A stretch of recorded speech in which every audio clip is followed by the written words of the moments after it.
Before I read this, I want to just do a little summarizing. Anytime God is preparing you for leadership, anytime God has chosen you for leadership, no matter where the leadership is, you're going to automatically be faced with challenges.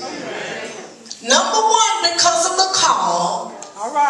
Number two, because of jealousy.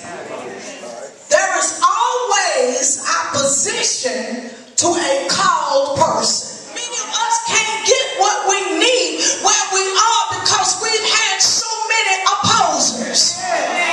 So what God is saying, He said, I'm ready to take you to the other side. Now watch this. God began to say to me the other night, He said, you're getting ready to see people come. He said, many shall come. He said, they're coming from everywhere. And that's Matthew 8 and 11. It said, many shall begin to come. They shall come from everywhere. They shall be Asian. They shall be Hispanic. Do you understand? They shall be black. They shall be Indian. But they shall begin to come. And I said, God, why are they coming? He said, because of the trials and the tribulation that you have gone through.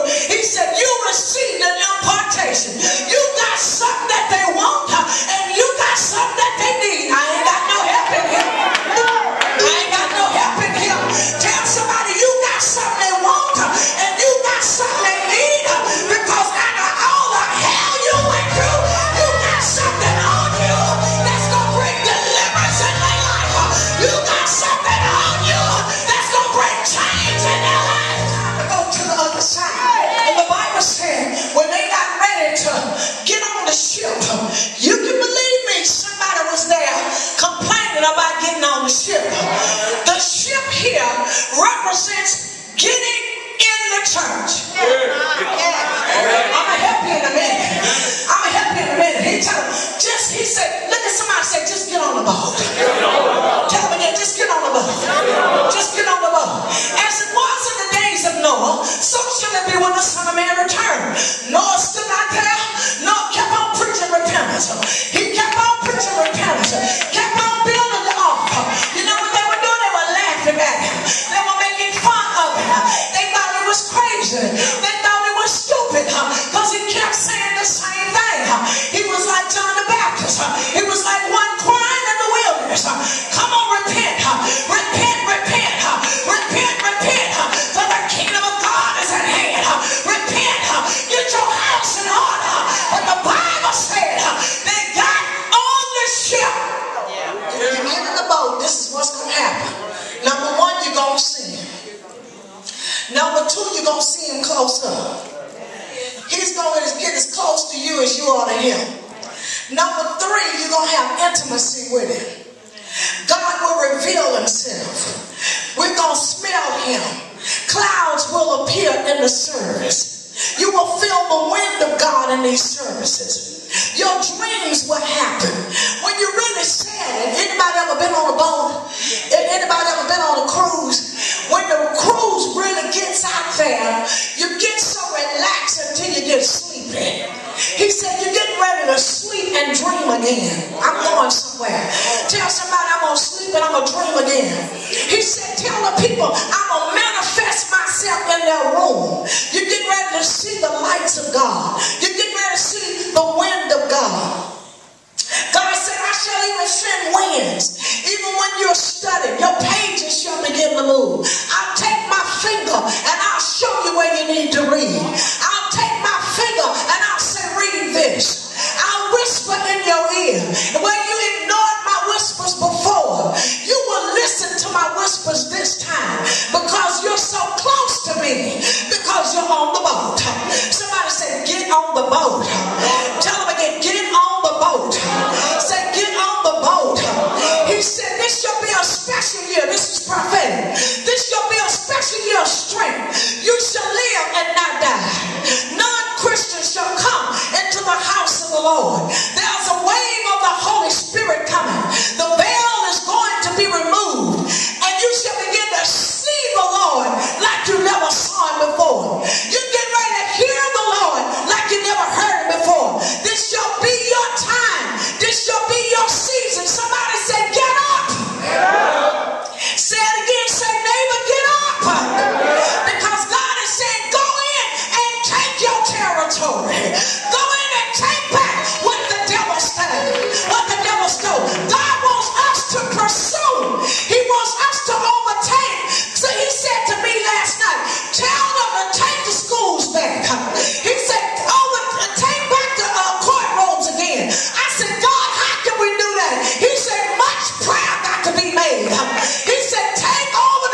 And they followed him.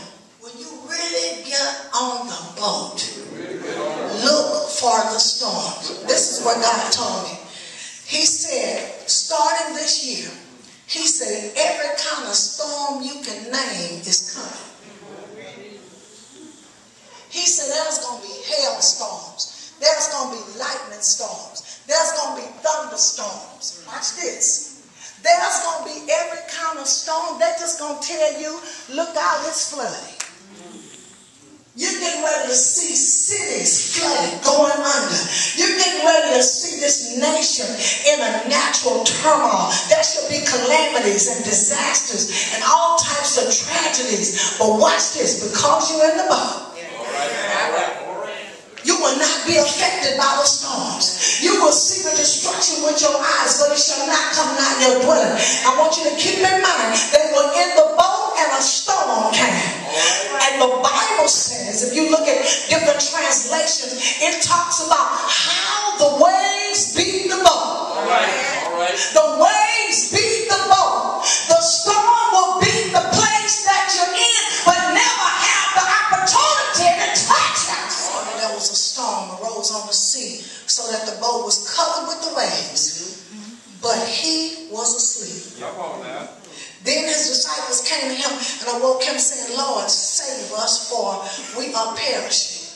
But he said to them, why are you fearful, O you of little faith? Then he arose and he rebuked the winds and the sea. And there was great calm. It is so important that see what I'm talking about? Remember the prophecy, the storms are coming. Somebody say the storms are coming. Heavy winds are coming. Much rain is coming.